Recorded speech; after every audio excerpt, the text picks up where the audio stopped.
ये मुजीब सर की क्लास है। आज हम सिंपल पास्ट टेंस के बारे में सीखेंगे।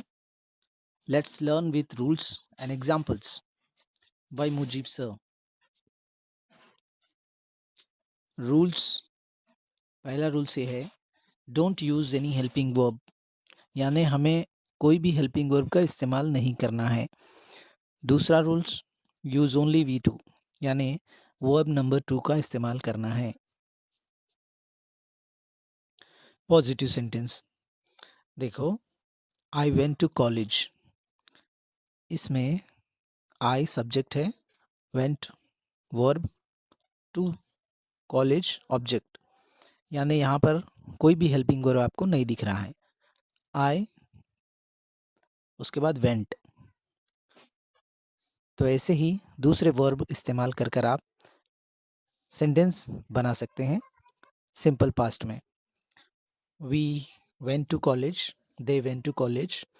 मैंने यहाँ पर गो V1 है, वेंट V2 का इस्तेमाल किया है। आप दूसरा V2 वर्ब इस्तेमाल कर कर और सब्जेक्ट भी चेंज कर कर आप सेंटेंस बना सकते हैं।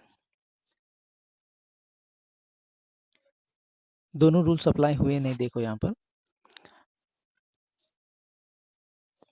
नेगेटिव बनाने के लिए हमें सबसे इम्पोर्टेंट है, नीचे जो नोट दिया गया है, did we can use with singulars and plurals, यानी सिंपल पास्ट टेंस में कोई भी हेल्पिंग वर्ब नहीं होता, इसीलिए हम डिड का इस्तेमाल करते हैं।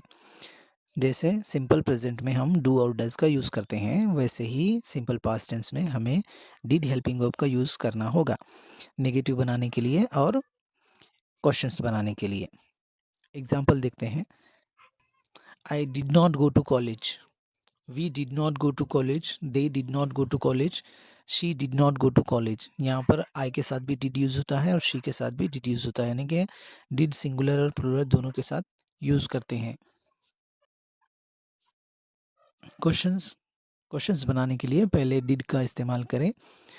Did I go to college, did we go to college, did they go to college, did she go to college. यहाँ पर नोट इम्पोर्टेंट है नीचे, जैसे कि डिड के बाद वर्ब नंबर 1 का ही यूज़ होगा, यानी कि डिड ऑलरेडी V2 है, यानी कि पास्ट बताता है, और डिड पास्ट में यूज़ होता है।